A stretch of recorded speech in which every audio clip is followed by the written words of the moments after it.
পয়গম্বর মুসার অনেক রাগ। আল্লাহ আগের থেকে শিখাই দিছে, মুসা রে, ফেরাউনের সাথে নরম ভাষায় কথা বলবা, গরম ভাষায় কথা বলো না। পয়গম্বর মুসা আলাইহিস সালাম ফেরাউনের দরবারে যায় বলে, ফেরাউন, আপনি এক আল্লাহর প্রতি ঈমান আনেন। ফেরাউন বলে, মুসা রে, আমি আবার কোন আল্লাহর প্রতি ঈমান আনবো? আনা রব্বুকুমুল আলা, আমি তো বড় খোদা। নাউজুবিল্লাহ বলেন। পয়গম্বর মুসা আলাইহিস সালাম বলে, ফেরাউন, আপনি তো খোদা তো দূরের কথা, আপনি এখন পর্যন্ত মানুষই হতে পারেন নাই, আপনি একটা অমানুষ। ফেরাউন বলে, মুসা, এত বড় সাহস, আমার রাজপ্রাসাদে আইসা তুমি আমাকে অমানুষ বললা? বলে, হ্যাঁ, যে আল্লাহ আপনাকে খাওয়ায়, যে আল্লাহ আপনাকে পালে, সেই রবকে আপনি রব মানেন না?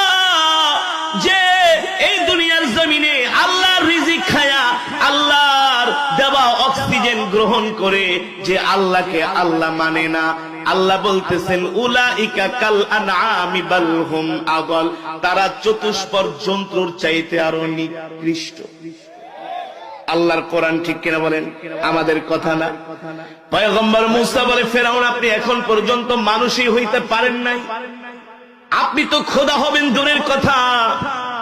ফেরাউন ডাক দিয়া বলে, মুসা রে, মুখ সামলে কথা বলো, তুমি কি আমার ক্ষমতা সম্বন্ধে জানো না?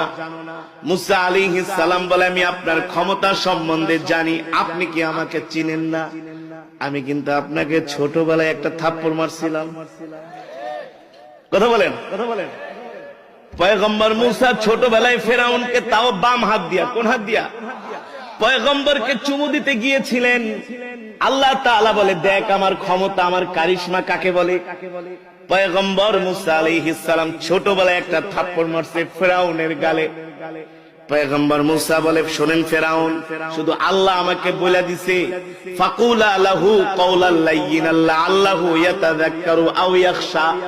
মুসা রে, তুমি যায়া ফেরাউনের সাথে নরম ভাষায় কথা বইলো, হইতে পারে নরম ভাষার কথা শুইনা সে দিনের প্রতি আসতে পারে।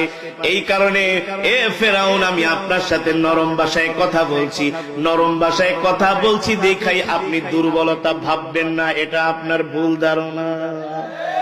ঠিক কিনা বলেন? এটা আপনার কি ধারণা? ভুল ধারণা।